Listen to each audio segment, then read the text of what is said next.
Welcome back to my morning report chart and analysis videos on Tuesday 26th of June with me, Richard Perry, market analyst at Hantec Markets, looking at dollar yen.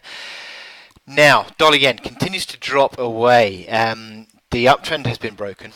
Intraday was the breakdown yesterday, and although it sort of closed above the uptrend yesterday, with a little bounce into the close after Navarro's comments, to be honest, the market still remains corrective.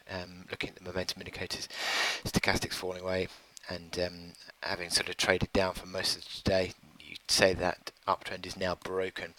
Now, there's important support near term. Initially, I think 109.15, which was that reaction low, that hasn't quite yet been tested. 109.35. Lows of the last couple of sessions, but 109.15. If that breaks down, then you're looking at 108.10, and that is the lows of this range, and then that becomes an really important support, I think. But having sort of broken this uptrend and with the momentum indicators falling away, sort of intraday rallies being sold into, as you can see here on the hourly chart, I think we're still looking corrective.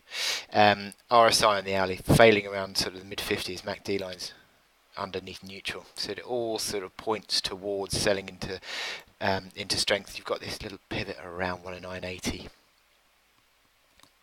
that's a resistance, and then 110.25, which is an old pivot as well, comes into play as resistance. So basically overhead between sort of 109.80 and then just above 110 figure, you've got this sort of selling overhead supply pressure issue, and that's, I think, going to limit any rebound potential for dollar yen near term, because I think that this market does look as it's sort of falling away, and again, if it sort of moves below that 109.35 level, that's below the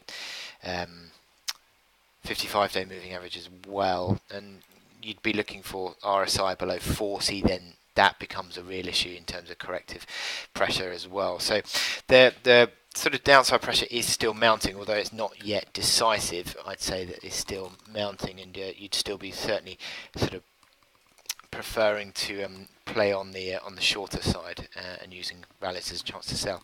So with that in mind, I wish you good luck in your trading, and I'll speak to you later.